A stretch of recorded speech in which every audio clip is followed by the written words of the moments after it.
Welcome to episode 13 of the Frog Rack podcast. This is the first episode of 2026, so happy new year. I hope all your big amphibian plans work out in 2026. Today, Alex Manke from Frogdaddy joins the podcast, so I can ask him how 2025 went for the hobby's favorite frog shop, frogdaddy.net. How are you, Alex? Welcome to the show. Hey, thanks for having me. I'm doing pretty well. How about yourself? I'm doing good. It's really cold here in northern New England. It's negative temperatures at night and like 10 degrees during the day. So the world outside is frozen, but I'm in my basement frog room enjoying my frogs and terrariums and looking forward to chatting with you. How are things down in North Carolina? They're pretty good. They're pretty warm. Last week, I think Yeah. we hit like record temperatures. Seems to be an every year thing. But yeah, it got up to like 78 degrees last week, and now it's back down to like 20s at night. So just, Yep. you Yeah. know, the reptiles and amphibians have no idea what to do right now. They're waking up and then they're like, oh shit, there's snow. It's like, all Right. right. Yep. Yep. Before I start asking you questions, I just want to mention to the audience, Alex has been on a couple other podcasts, quite a few episodes. And so if you want to learn more about Alex's journey in the dart frog hobby and even the creation and how he has brought frogdaddy.net to be, then I highly recommend you search for him on Amphibicast or in any other podcast provider that you have and learn more about Alex if you don't already know much about him. Today's conversation, though, is just going to focus on the past year, what things were like in 2025 at Frogdaddy. So, Alex, give me an idea. Overall, what feeling does 2025 leave with you and why? I think 2025 was a struggle for a lot of us. I would say that Frog Daddy did fare reasonably well for the most part of the year. I think that Q1 and Q2 started out really strong. We had some of the best that we've ever had sales wise. And then towards the end, Q3 was okay. Q4 was like, we pretty much expected to hit home runs and we just kept striking out. I think Okay. it was kind of during a tumultuous time politically. The political climate doesn't help anything. I think a lot of Americans are kind of, I wouldn't say scared, but just kind of like, if you got to spend money on food or you're going to spend money on frogs, you're going to obviously take care of your family first. So Yeah. I think there was a little bit of that. I think outside of the political climate and the economy, I think it was okay. I think as a hobby, we are still growing. We're seeing more and more people come into the industry rather than leaving it. However, on the flip side, I also have seen a lot of other businesses go out of business this year or are Yeah. leaning towards downsizing, that kind of stuff. So I feel like we can't, even though we are a niche market, we cannot exclude the economy and the way things are at the moment from the overall niche market that we're in, like our businesses. I think hobbyists, though, we're still seeing a huge influx of hobbyists, like overall. I think in some of the more targeted places like forums and Facebook groups, we're not exactly seeing that, as opposed to 2024, right? Okay. But I think in general, the terrarium industry and the this niche market that we're in with small organisms, keeping them in our, because it's not as expensive as a dog. It's a little less difficult these days to find information. So I think a lot more people are coming into it. Interesting. I got two follow-up questions for you. One, do you think that the short form video content you see on places like Instagram, Facebook, and TikTok is helping grow the terrarium hobby? I believe so. I cannot imagine it not being the case. I think short form content is king right now, which is crazy because I'm Yep. not even involved in it. Kind of missing my mark there. But at the same time, I think in general, yes, there's a couple targeted, focused content creators that are single-handedly growing our hobby, I believe, right now. Yeah. Especially with Yeah. my business. It's Dustin at Alternate Aquatics. I'm sure everybody's seen his videos by now, but he uses a lot of my stuff. We've been Yep. friends for years, and then he exploded on short form, even on YouTube. He's big now. He's getting there. And I think that that's just like people just want to see videos. They want to scroll. They want to see 10 to 20-second clips of building a tank, uh, the inhabitants in the tank, how to care for it. Just real quick stuff though. It's got to be small, Yeah. bite-sized pieces these days because people's attention spans are non-existent. Yeah. Yeah, that's why I went into long form podcasting. There you go, bud. To At least you're doing just something, so unlike me, who's promised people YouTube for years and just can't yeah. get around to it because of the editing. I hate editing. Yeah. I cannot stand it. It is something I loathe. So I'm either stuck to doing live or outsourcing all the editing, neither of which I have done. So Yeah. I'm not too keen on editing either. That's why a podcast is just me recording a conversation I might have anyways, you know. sure. Yeah, a lot of people use Armin of Herp Time as a great example of the short form business model. He's popularizing those small anoles and micro geckos through, I think, short form content online. He's sort of creating his own market for selling those small lizards. And yeah, the frog hobby could use more of it. So thanks to those who are doing it, because Alex and I are not going to be it. Yeah, we need more. We need more people doing it. I think. I think people that are exceptionally gifted in that should hop on it. Pun intended. Yeah. Because it's just a way right now, right? Like it is what makes money. It is what draws people in. I think I've made a sore mistake by not investing in it sooner. Um, Now when we get off, I'm still not going to invest in it. But yeah, Right. I mean, Yeah. it's just not my thing. But yeah, I think Yep. other people could definitely get into it for sure. Yep. My other question for you about the reptile industry and market. Ball python and crested gecko people have been screaming that the sky is falling for 2 years now. Maybe because that corner of the reptile industry is bigger than the frog corner of it. That maybe, here's my hypothesis, that just the movements up and down are more exaggerated, whereas since amphibians are a bit less popular, you still feel the movements up and down, but maybe they're not as dramatic. Do you think that's the case?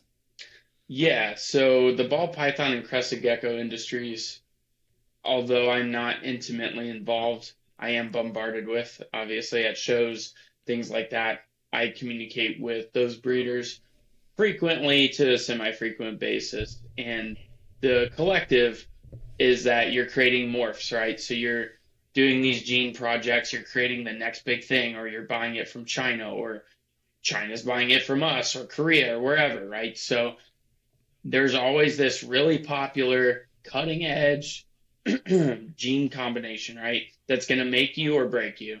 And that's going to be the Yeah. breeder that makes it. Everything else is just down, down, down till it hits rock bottom.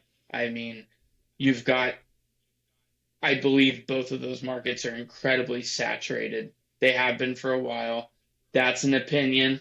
That's just what I've heard and seen. I'm not intimately involved, so I can't say for certain. The frog market will never be like that because of a Yeah. few reasons. The frog market is much smaller.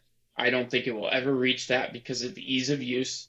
The barrier of entry is higher, right? So, technically speaking, the way public perception is set up is that dart frogs need space.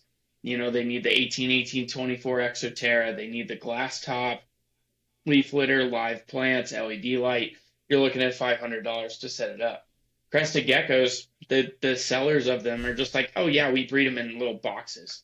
Here's a little Put starter. it in a shoebox. Yeah, a shoebox, $20, right? Fully set up with all your fake plants and dishes. They eat paste products. Ball pythons you just throw in a drawer. I Right. wouldn't, because I don't keep those. I think it's kind of abhorrent, but I'm not going to get into that. But my point is, it's the barrier of entry is the cost of the animal and the food. Whereas dart frogs, the barrier of entry is not the animal. It's the other way around. It's the setup. The setup is what Yep. costs a lot, time wise, right? And then material costs and space, right? You got this big glass tank. Whether you want, big or not, right? It's still bigger than a shoebox. So the point is, it's harder. So I think that's one thing. The other thing is they eat fruit flies, right? Like at least with dart frogs, people hear fruit flies are like, I'm done.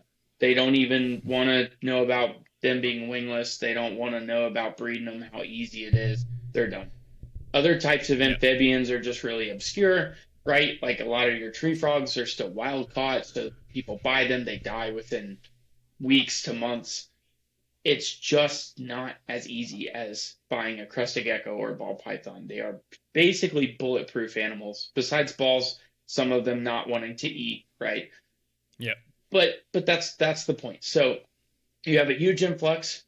You have easy to care for animals, and they're pretty cheap, right? So like you wouldn't start out with $1,000 crested gecko. You'd probably buy a $50 one.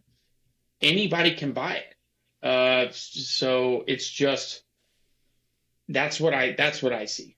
Because even if Yep. they don't have a full setup done, they can still buy the crested gecko, get away with throwing them in a shoebox for 6 months, and then or glorified shoebox. I mean, just a bigger shoebox, let's call it. And they're still not going to die, and they're still even going to thrive, right? Because they really just Yep. don't need a lot of care. Whereas dart frogs are not the same. And then, Yep. yeah, the dart frog hobby has been price wise. I have never seen a market so stable in my life. The dart frog prices Sure. today are about the same as they were 20 years ago. When I got in, I was paying $50 for a tank, and I'm still selling Yep. them for $50, which is good and Yeah. bad. It's bad because inflation and like I should be getting 80 for these, but it's not going to happen. I don't because when I raise my prices, people just stop buying them. So they are Mm-hmm. used to a lower limit. If it's not rare, it's not like a Pamilio or it's like something that's easy to get from anywhere, Right. $50. So Yep. yeah, give or take. Yep. I hear you. Good take on the market. Thanks for that. Sure. All right. Big picture business question. At what stage in the life of a small business do you feel Frogdaddy is in this past year?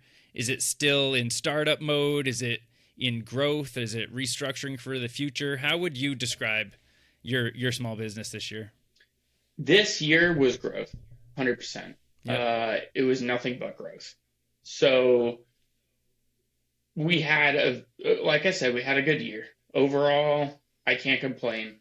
There was a few places where it is sorely lacking. There's money just hemorrhaging in certain departments. But overall, it's grown. However, the challenges are numerous and growing at this point right now. So we have some challenges right now that are unprecedented and also going to impact probably next year's Q1 pretty hard, to where we're needing to invest heavily into infrastructure. The money's really not there for it, but we don't have a choice because of circumstances. But yeah, that's kind of like where we were last year. To answer your question Yep. quickly, it's just growth. Yeah. Yep. That's a tough position for any business to be in, as you mentioned, because growth requires reinvestment, and in the early years of a small business, there's no money to reinvest. There's So still no money. I feel It's for been it. 6 years. But yeah, go ahead. Yeah. Don't mean to. I'm gonna compare Frogdaddy, but let's not name any other names It's because okay. I'm not trying to throw shade. But I bet you more than anyone can appreciate why a lot of dart frog businesses hit sort of a ceiling where it's like what one person can do in their own home, and sort of like that's the ceiling limit. Because growth beyond there, tell me what the experience has been. Growth beyond that, like one man show, you can't take baby steps anymore. You got to take big leaps, huh? Yeah, it's diminishing returns. I'll say that much. Yeah, I right. think pocket to pocket, if I would have not invested into my own company and just kept the profits, I truly believe I made the most money when I had no employees at all. And I was just Right. one man show, part time, about 70 enclosures, very small business. I was making fruit fly media out of my garage and then like rented garages. I rented two garages and I had a third floor apartment. So all my animals were on the third floor apartment, 6 flights of stairs, and I'd go down every night after work and I'd make media and do wholesale leaf litter to a lot of the Yep. bigger companies at the time. And I truly believe I didn't make a lot of money at all, but I think I kept, like, if I wouldn't have made it bigger, probably made more money back then than right now.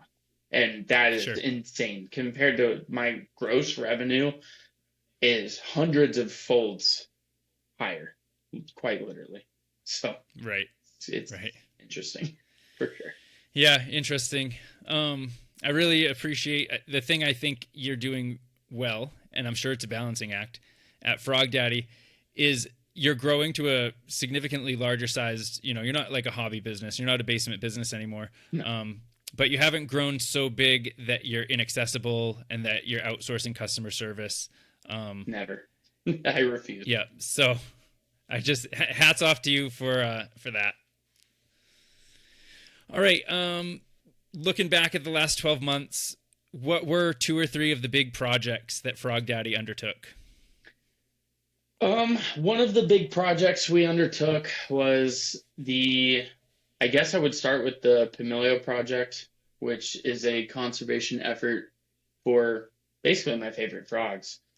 Um, I would say, I mean, obviously it's still underway if you guys have followed me. If not, what it is it's basically a genetic bank. We are going to have around 195 enclosures just dedicated towards small obligates. So the Euphaga, Granulifera, Pamilio, and Vicente.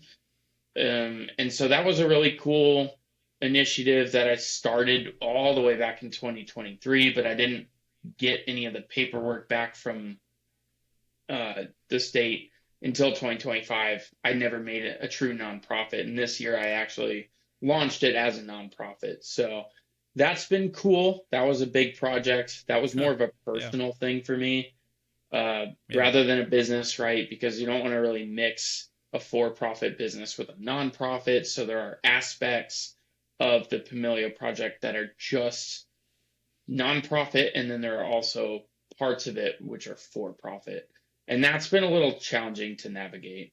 Um, Yeah.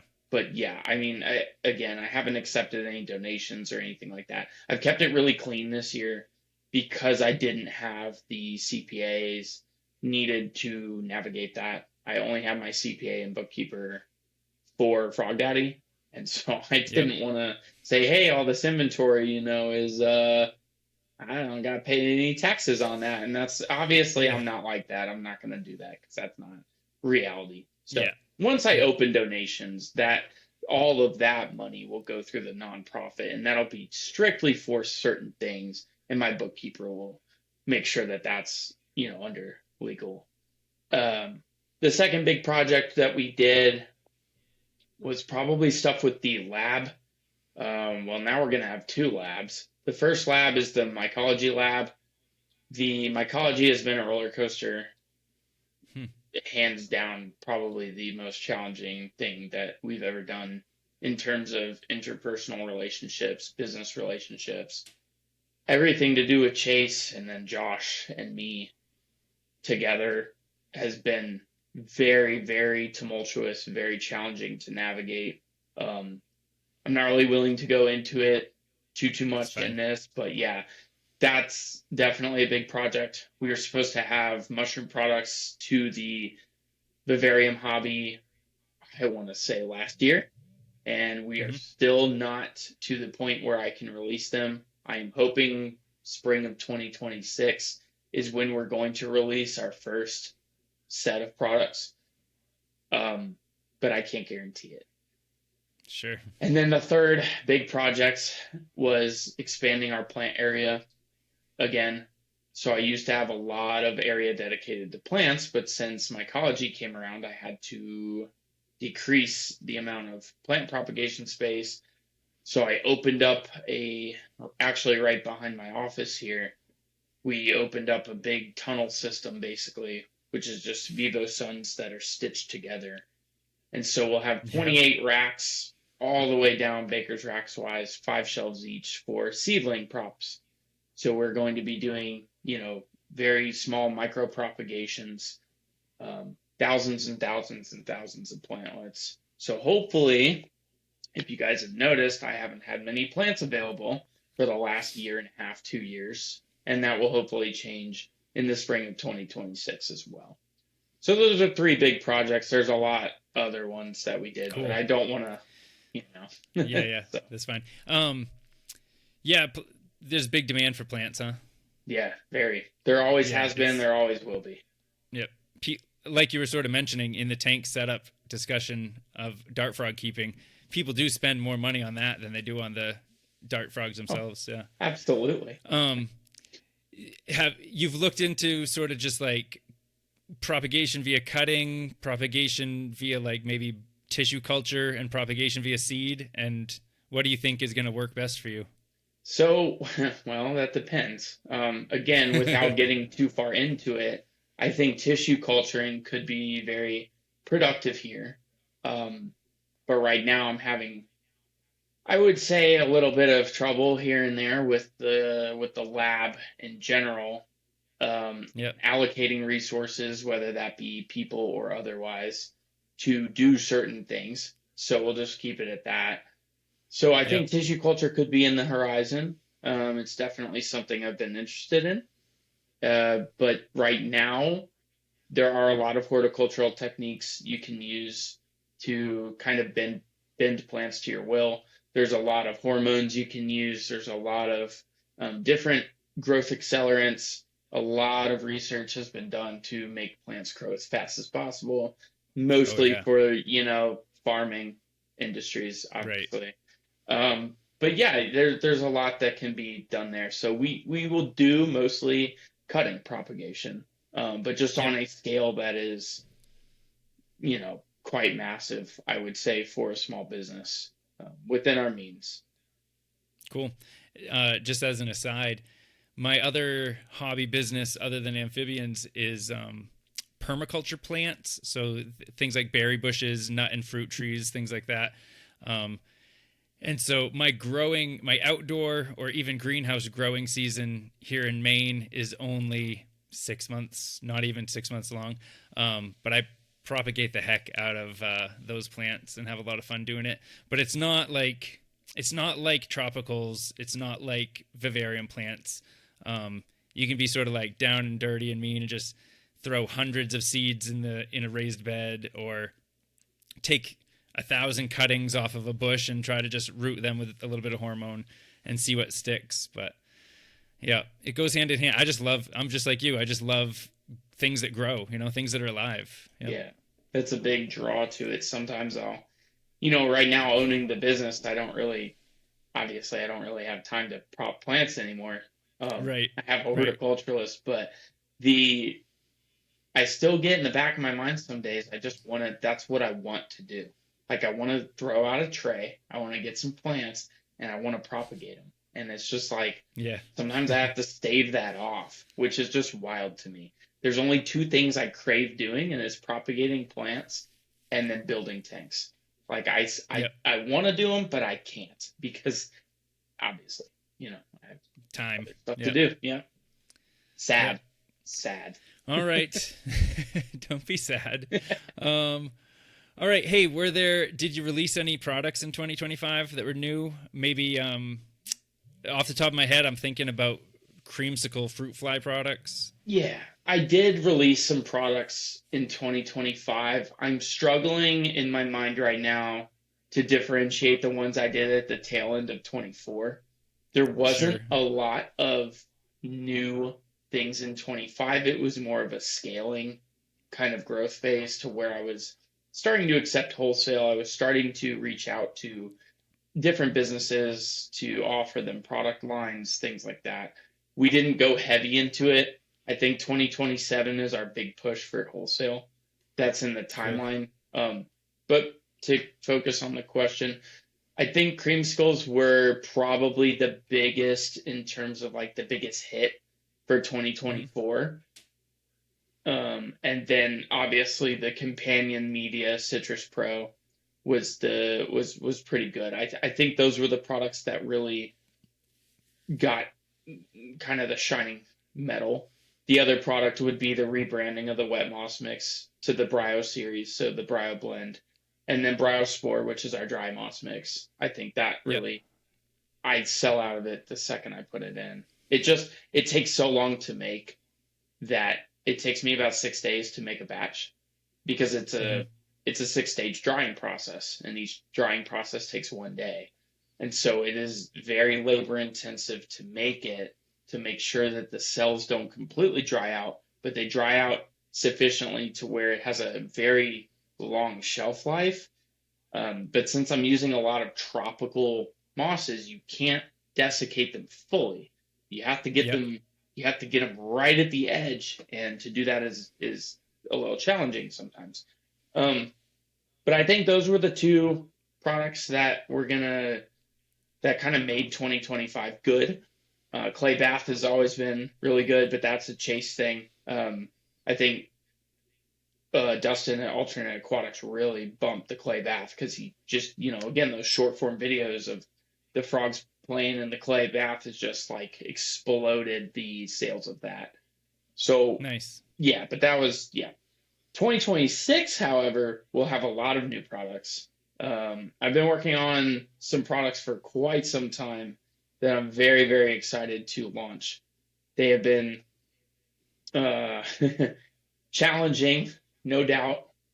I was supposed to release them January 1st. There was 7 new products that were going to be out, but I need more time. So I'm going to have to Yep. kick the can down the road a little bit. But I want to make them good, right? I want the marketing done. I want the product, the testing's already done, but all the branding, the FAQs, these will require videos because Mm-hmm. it's basically like, I mean, I don't want to spoil it, but, it's Yeah. You don't basically need. This is a. yeah, it's not revolutionary, but there's no product on it on the market right now in the United States. You cannot buy it anywhere. Cool. So it's pretty cool. So yeah, there's a lot on the horizon for 2026 product wise. Absolutely. Yep. Nice. Um, Open-ended question here for you. What do you feel like occupied most of your attention in 2025? Um, Probably hiring. Yep. Honestly, a lot of it was HR related stuff. I had a I mean I literally went from, I believe in 2024 I went from, I believe, what, 6 employees to 14. So I have 14 Mm-hmm. employees now, and so that jump was just, I mean, again, it was necessary to do, but it was just the amount so quickly was just unprecedented, that the growth was very hard to control. So it was Yep. almost like, I mean, yeah, not to try and stumble up on this question, but yeah, I mean, I guess it was just managerial stuff. Actually Yeah. going into a position of leadership for the first time.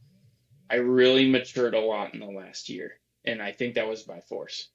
Yeah. Because I was no longer just like, oh yeah, I'll do that, I'll do that, I'll do that, or yeah, I can get it, no problem. Or yeah, now it's like there's so many jobs to do that like I would completely fail without my team.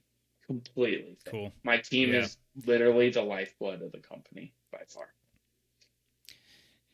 Where do you turn when you need to grow personally in those leadership skills? Where do you turn? Do you have like a mentor or a book or a podcast or something? I Or really you wish just man, you white knuckle it? I do. I really wish I had a good answer for it. But I'd be lying to you, and I'm not a liar. I don't want to ever lie to people.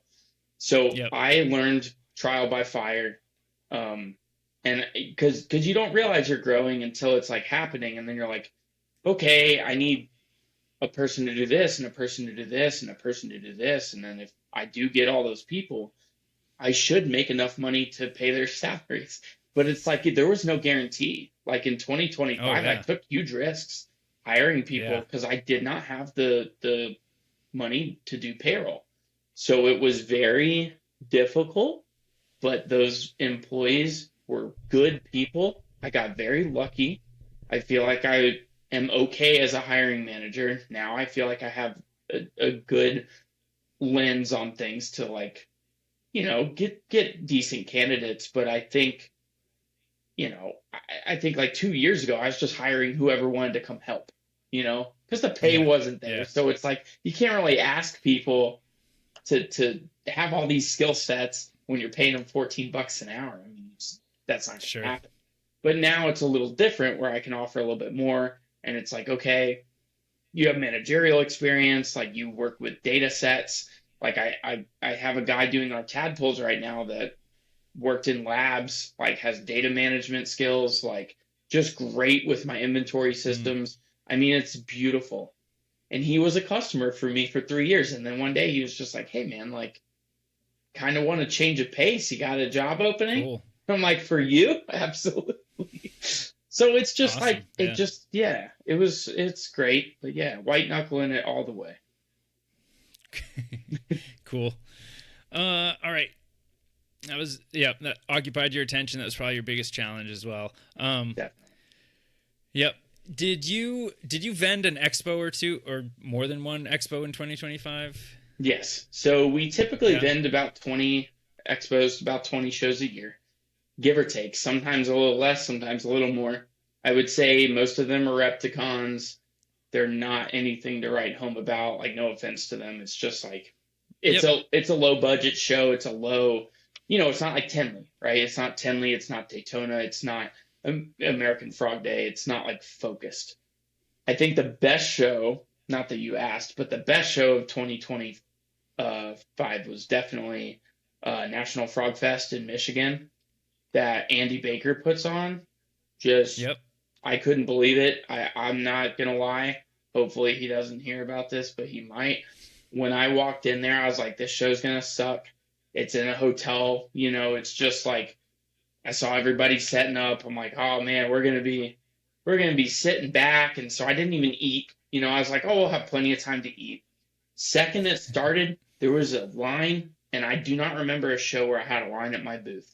I had about 12 people lined up with frogs in their hand ready to buy stuff, and it was just like we could not, with one POS system, we could not keep up with the flow.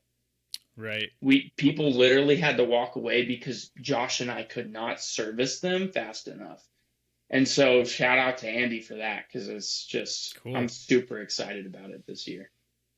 Yeah, it's shaping up. I just had Andy was on a Q&A episode that's releasing after this episode, so a Oh, week, cool. Okay. Well then, second week of January.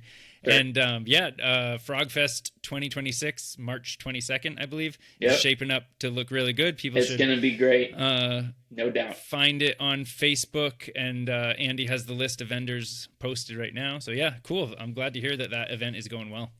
Yeah, fantastic. Cool. All right.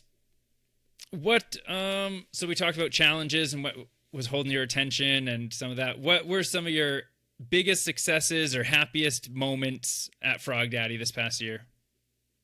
I think some of the happiest moments I've had was seeing honestly, it goes back to people. The team that for the most part, the team I have now is just like, I don't know, it's just the best group of people I have ever had. And the synergy between, so I basically, if people don't know, I have a 10,000 square foot facility. It's literally divided in half by a wall. And so all my living stuff is on the living side, which is 5,000 square feet. It's where all my frogs are, my live store. where you guys come in and see all the products and the frogs. Everybody can take a tour. All my horticulture's there, the mycology's there. And then the back is shipping and manufacturing. The employees are divided in half as well. So the back employees really don't interact with the front unless, on a daily basis, like they may not see each other for 4 or 5 days. But the great part is the back employees work so well together. The shipping team is so solid. Like, I think we had a few weeks out of this year where we made 0 mistakes on shipping at all for like weeks on end. And I mean, hundreds and hundreds of orders, just perfect accuracy every time. Just beautiful system work there. I have basically a person that leads both sides. So I have a person that spearheads the back and a person that spearheads the front. I just so happen to be the person that spearheads the front right now. But I have a great manager in the back. It's the only manager I have. But that's just basically to answer that question. That was the biggest.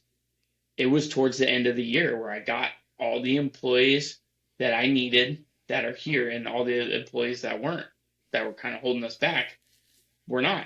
And it was just everything came together. And it's just communication's great, execution's great. It's the first time where everybody is trying to help each other. It's just awesome. I think that was the biggest thing. Outside of that, the biggest thing, I guess there really isn't too much. It's a lot of challenges, and I don't want to be negative. I guess the other biggest thing is just getting more of the Pamilio project done. So a lot of the stuff I started holding back in late 2023 is starting to prove out. So a lot of those froglets have grown up. I sacrificed, again, because I could have sold everything, right? Like if I was in the other company, I would have just sold it all as inventory. I mean, you're looking at probably, I don't want to throw numbers out necessarily, but just like 30, 40, 50 pairs of frogs that I've held back that I couldn't, for the benefit of just having a gene bank. It's not even for the financial gain. It's just so that we don't lose localities. And I'm finally starting to see them prove out. So every couple weeks I have some in a bin and I'm like, oh my God, there's eggs there. So it's great. So I prove out another one, move them to glass. It's a beautiful thing. It's shaping up really nice. Nice.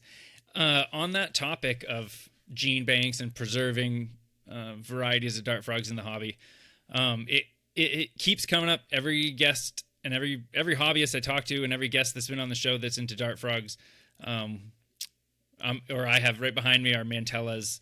Same situation. It's sort of like we used to have all these Mantellas in the hobby and now they're gone, What's your take on what the average hobbyist can do to help maintain different lines and different morphs in the hobby? I think it's a hard question because it's not in the direction that you're wanting me to go. I think the best thing hobbyists can do. Yep. Sounds so bad. I don't know if I want to put this in this podcast. Is it gonna sound self-serving? It's gonna sound self-serving. It's to help businesses like me that are actually doing something, and there aren't many of them. It's just like I've had people resist a lot. Like some hobbyists will not sell to me because they think I'm on this power trip. Like I hear a lot of stuff because people just tell me things that I may not want to hear, and they're like, "Hey, did you know this guy's talking about you?" I'm like, "Thanks for ruining my day," but it's fine. Like I think in your terms, what they can do is like pick certain animals they're really passionate about. I think passion is what keeps people in. So don't get everything, right? Don't do what I did. It's just, it'll burn you out most of the time, if not every time.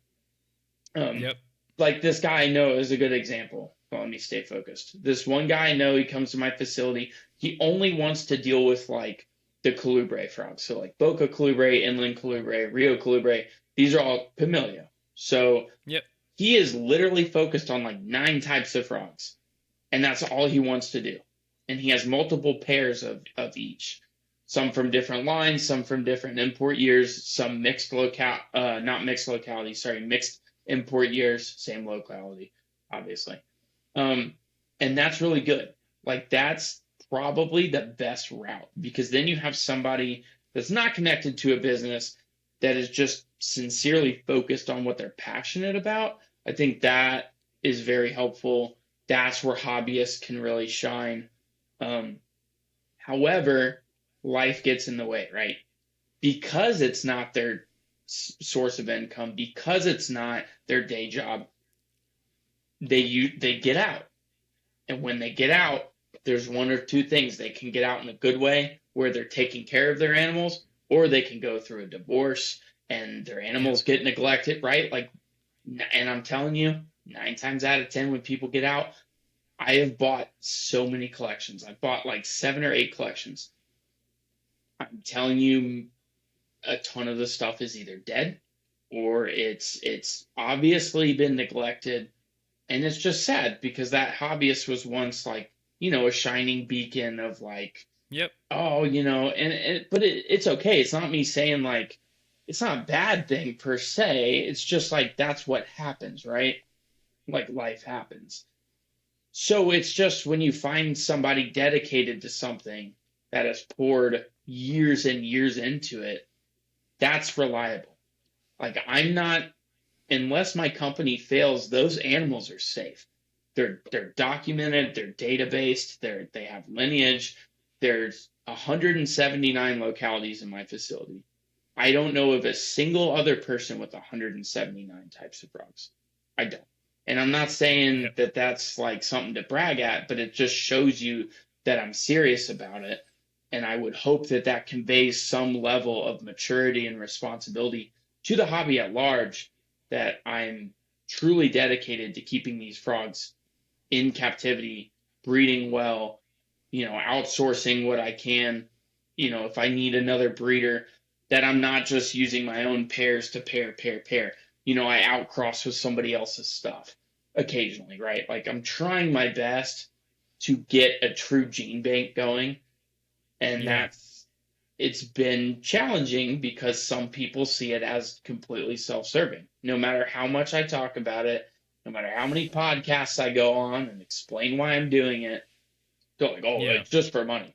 If I wanted money, I wouldn't do frogs at all because they don't make me Well, any money. The money I'll comes use from other stuff. yeah, I'll use two not dart frog related but amphibian related analogies here where the same situation is being faced. People in the newt hobby know about Jake in Chicago who Yeah. vends at Tinley. Yep. And like I was just talking to Jake online the other day and I said, dude, I'm really scratching my head when I think about the fact that you've probably sold 20,000 newts over the last few Where years. are they? Where are they? Like, They're dead. why is it? Yeah, why is it that still, when someone wants Nereus kaiseri or marbled newts, Tritheris marmoratus, why is it that their only option is like, well, I hope Jake has them? Because I'm sitting there being like, Jake has sold 1,000 of each of those species. Why? And so, to your point, it doesn't seem as though in the hands of general hobbyists is the safest place to maintain genetic banking. And I've also said on this podcast a couple times now that that's why businesses with profit incentive are important to the hobby, because Yep. even if you had no other incentive other than, oh, big bad Alex wants to make money off of Pamilio, It shouldn't even matter. if profit, Yeah. that's a good thing because that means Literally. Alex has a vested reason to own and keep Pamilio healthy and breeding, which we all benefit Thank from. you.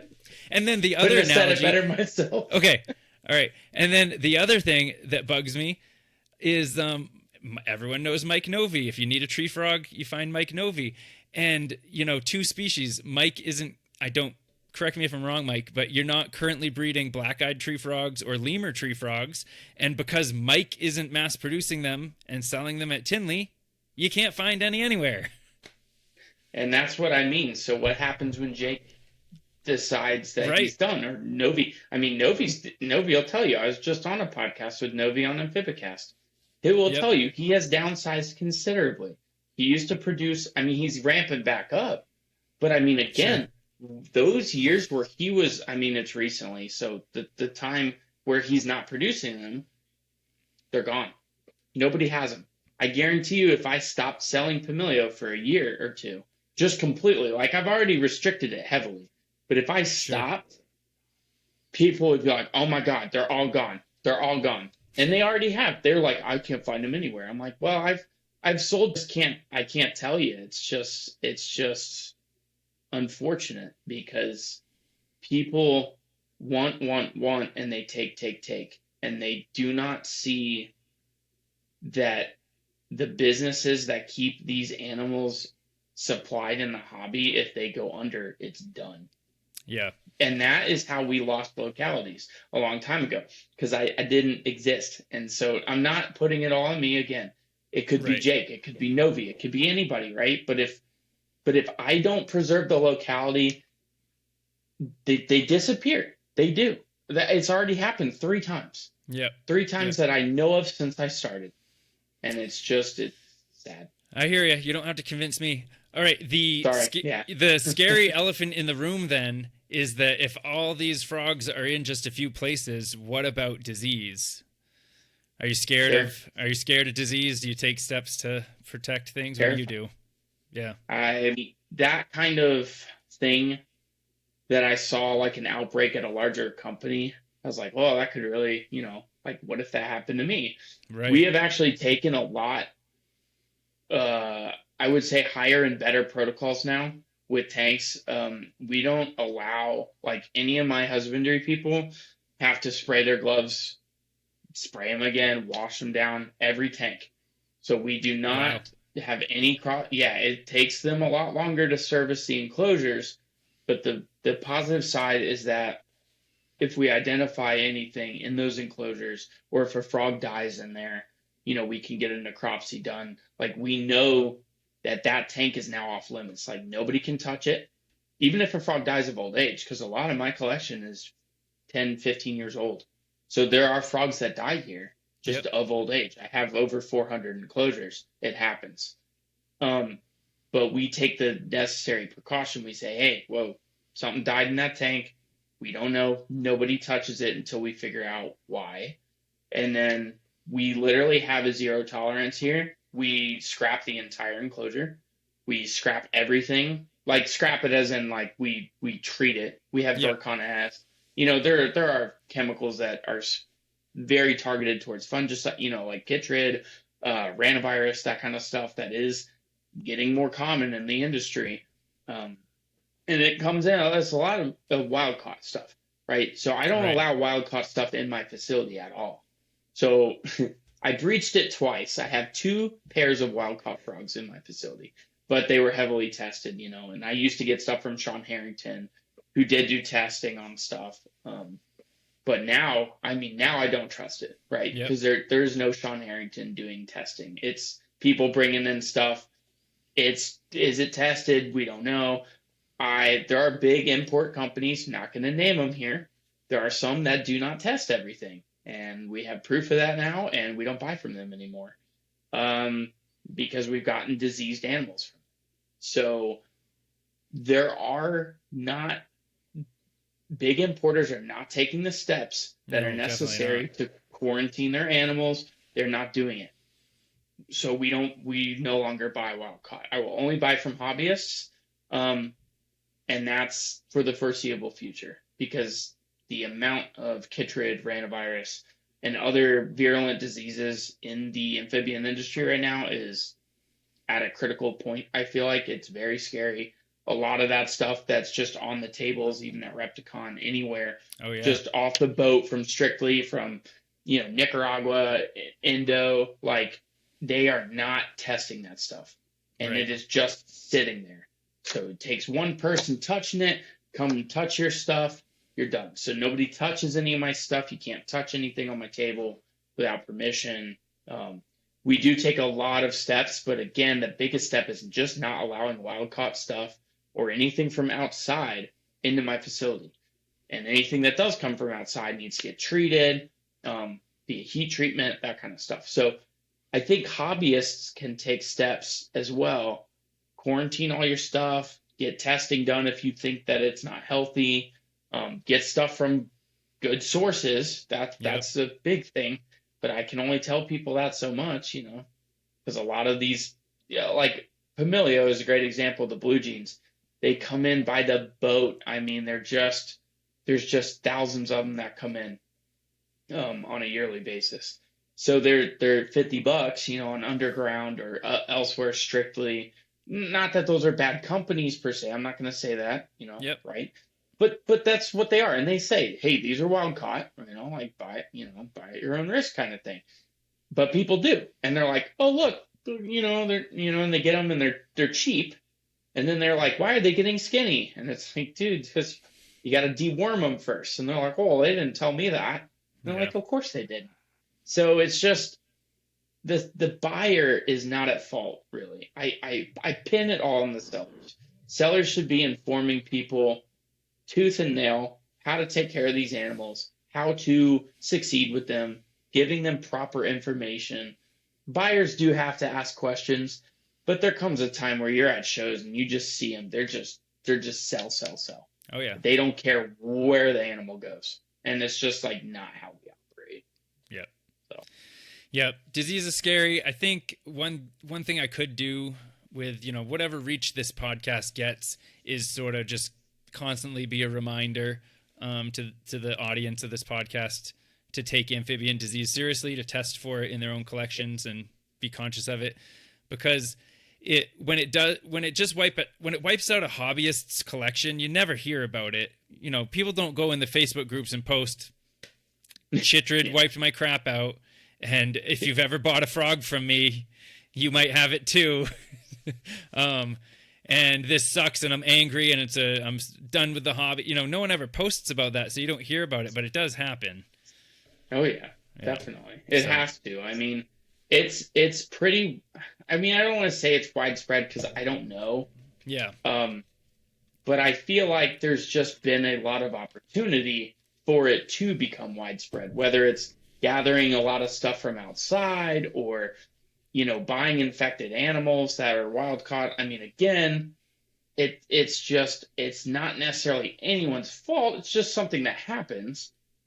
But the proliferation of that and the detriment that it causes is something to take into consideration when keeping captive amphibians, especially if you have a larger room. Like, right, Yeah. if you have like 20 or 50 enclosures, like you kind of have to start taking it seriously. One enclosure, I mean, all right. I mean, right, like if it dies, it's like, okay, maybe, dark frogs aren't for me, but 9 times out of 10 they just did something husbandry related. Right. Where you have 100 tanks, it could be diseased. I mean, there's a higher chance, right? So yeah, I think this year was definitely a year for us to sit down and be like, whoa, what happened in 2024, fall of 2024, I think opened the hobby's eyes a little bit, and more like, okay, if this can happen to them, it can happen to anybody.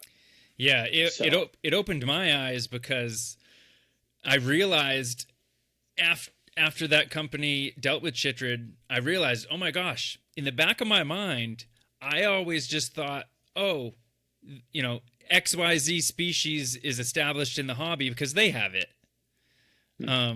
But I can't take that for granted. You can't take that for granted. So you can't. All right, and it can happen to anybody. So Yep. it's something everybody should be cognizant of. Yep. All right, let's change the subject. You did some you mentioned that you're sort of the manager of the front end of the live animals. You did some rearranging there this year. And then you also sort of debuted, you had sort of like a springtime grand reopening where you had really upgraded the retail side of things. Tell me about the upgrades you did to the live animal side of your business and what that April reopening was like.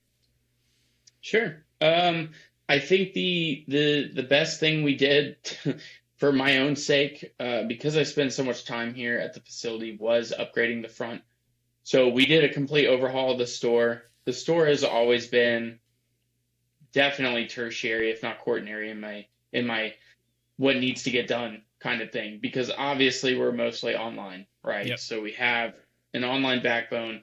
But people do come to the store, and right, like I have all these enclosures, I have them on display. I want people to see them, and if you're bringing people in, it has to look somewhat decent. And for years and years, it just looked so industrial, and it was just racks, and a cement floor, So anyway, we completely overhauled the front. If you guys are interested in seeing that, you can go on my Instagram. There are pictures of the front store remodeled. We are working our way kind of towards the back. So we're remodeling a little at a time, right? There's not a ton of money, and remodeling serves no purpose Yeah. other than aesthetic. No return on your investment. No, not at all. Just happier to look at than steel racks. So it's just like we're doing an art gallery now. We have a huge, I think it's 240 square feet of art space that we're going to decorate with everybody from Josh Yates to I Am Making Art, Decker, Yep. his photographs, a lot of famous photography that I've been, salvaging for years because I love art. Will all go up on that wall, so that'll be a nice walkthrough people can do. So just little things to make the overall experience at Frogdaddy when you actually come here a better experience. Cool. The secondary part of that would be reorganizing the frog room. I did make that post, and I think the day after I realized that it was dumb. The reason why, so the reason I say that is I would be moving all the tanks twice. And I only wanted to move them once because they're 18-24s, they're heavy. There's 174 of them in that room.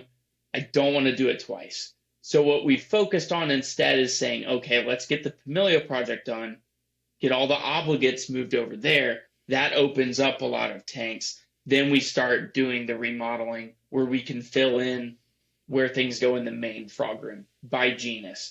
So if you guys didn't know, our initiative is to put everything into genus-specific categories, genus and then species, but mostly by genus. So that when you walk to a certain part of the room, you're looking at all the Dendrobates tinctorius, all the Dendrobates leucomelis, all, Yeah.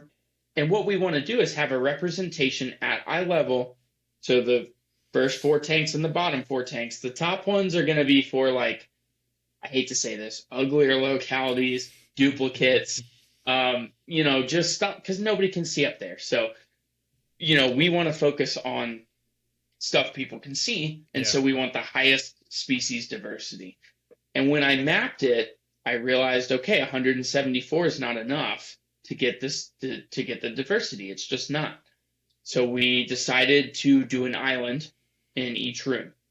Unfortunately, what that means is that I had just started doing Southeast Herp Fest, taking my show kind of to the next level. We had 13 vendors here, and I had to text everybody, and I was like, hey, this is the last one. Going back to the Frogdaddy meetup because that's where I put all my tables for vending. Yep. So that big area that everybody always said, oh, you put more tanks in there, you could fit, I'm doing it. So you guys won. Yeah, so no more. Yeah, so the event is going to be harder to host. It's just going to be me doing the Frogdaddy meetup, how it was before, which is totally fine. We just did one, and it was very successful. Had a lot of people come out. It was really great. Had a lot of fun. But yeah, that's kind of the plan. So when it's all done, we'll have over 250 enclosures just in that room alone. Wow. And that'll be everything except obligates. All the obligates will be in those 195 tanks on the other side of the facility. So, cool. Yeah. Yes. It sounds overwhelming. It is very overwhelming. And I will tell you guys, I don't have all the racks. I don't have all the tanks yet. Like it takes years because you can't just, again, I don't know if it's too personal or not, but I've always been very transparent with the state of Frogdaddy. Yeah. I feel like that's what makes me human. I refuse to go back on it. I don't care how dumb it is business-wise. It's my company. I can run it how I want. I don't have the money to do all that. Yeah. we're at a point where we get by on a month to month basis. We have a little bit of a safety net, and that's for my people, right? That's not for me. That's to make sure they get paid every week without fail because their lives are in my hands. It's more important than just me now. So I've had to mature and say, okay, we need, instead of buying 100 exoterras, maybe take care of your people, right? So Right. like I have this kind of, so it's going to take a few years, right? We right now we're focused on slow and controlled growth. That's all we're doing for the next 2 years. Nice. All right, we've burned through most of my questions. You sort of did mention 2026, but what do you just answer this question however you want? What are you looking forward to in 2026? I would say hopefully the birth of the mycology department would be nice. Yep. It's been almost 2 years coming now. I would love for that to get off the ground in 2026. We are building a lab for the flies. All of our media production and our fruit fly production will be done in laboratory conditions. Cool. That is a big, big project for the next 2 months. I am hoping by spring we can offer lab grade media and lab grade flies because we've been having issues with the facility, with mold, and with this and that. There's so many people in here now. It's time. So we're going to put the money in, create that. That's going to be a huge, huge thing. I think I'm really excited about that and just excited about having these infrastructural projects done. My facility has all the pallet racks. It can fit. Like I'm finally to a point where I think 2026 will not be a major investment year. I think we can sit back and just focus on product development, focus on business relationships, focus on serving the hobby, doing these things where we are not investing in racks and tanks and just stuff because the last 2 years I've had to build so much. I've had to build up because we had no more room. So I build to the sky. And I'm just looking forward to taking a few years of like a little slower, more focused path. So that's what I'm looking forward to in 2026. Just giving hobbyists better options for lots of different products, lots of different ways to build your tanks. I'm really excited to release all those products to the hobby, making fly culturing easier. Just solving a few of the hobby's big problems is kind of the goal. Cool. Great. I'm not such a mastermind that I crafted an agenda with our conversation today, but I think what really came out to me is exactly what I admire about Frogdaddy, and that is that from when you first started it and everyone was doubting you, you've been very transparent, and I appreciate that because this amphibian hobby is a very niche market. We're a small knit group of people, especially those who have been in the hobby for a long time, and there aren't a lot of businesses like yours out there. I already mentioned that you're sort of that step above what I'm doing, basement breeding frogs and selling them on Morph Market. You're significantly a step above that. I missed that. Yeah. I missed it. But you're still engaging hobbyists. You're still, you pick up the phone, you answer emails, you come on podcasts, you talk about what's really going on. You host events at your location. You have a retail. People can walk through the front door during business hours. I think that's really meaningful. And you do, I'm just saying you do a lot of things you don't have to do because you're a part of this hobby. So I appreciate that about you, Alex. Yeah, I really do try, and I do appreciate you saying that. I mean, I really, really have enjoyed being the biggest full transparency facility in the country. I think that that's something you cannot walk into other facilities. You can't tour it. You can't see where they manufacture stuff. You can't see all the employees. You can come to me any day of the week, besides Sunday because I'm not open, and you can meet my entire team.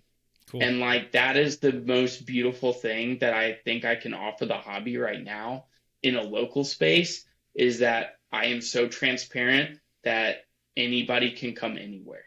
And there's been a lot of people like, oh well, sensitive IP, and like, oh well, that's a safety and I'm like, it's, to me it's not. It's never going to trump honesty and transparency, and I really have enjoyed providing that for the hobby, because you cannot go in another, like frog breeders, you just can't see it. You can't really go look. You can't look in all their tanks. You can't look at their nursery. You can't look at the tadpoles.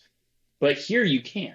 And like, I love it. You can, if you are interested in plants, you can talk to my horticulturalist. Like, he's right there. You can ask him how Yeah. to do stuff. Like, it's involving the community, where I wish I was in a high traffic area so I would get more people here. Right. Because Right. it's a cool experience, and since we're in the boonies, you're not going to find me unless you already know who I am. Right. So it's like, it is kind of upsetting in that way.